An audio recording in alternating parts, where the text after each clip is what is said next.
প্রতি বছর শীতকালে হিমালয়ের উত্তরের দেশগুলো যেমন সাইবেরিয়া, মঙ্গোলিয়া, তিব্বত থেকে প্রচুর পরিমাণে অতিথি পাখি আসে আমাদের দেশে। বহু বছর ধরে বাংলাদেশের মানুষ অতিথি পাখির এই আগমনে অভ্যস্ত। দেশের বিভিন্ন স্থলে এসব পাখি আসলেও জাহাঙ্গীরনগর বিশ্ববিদ্যালয়ের লেকগুলো যেন ছিল এসব পাখির অভয়ারণ্য।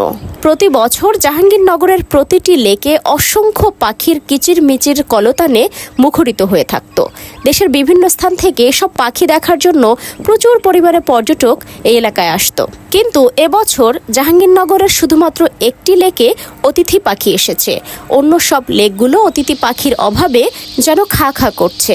অতিরিক্ত মানুষের বিচরণ, অপরিকল্পিত নগরায়ন এবং অতিরিক্ত গাড়ির হর্নের কারণে অতিথি পাখিরা আর আমাদের দেশে আসতে চায় না।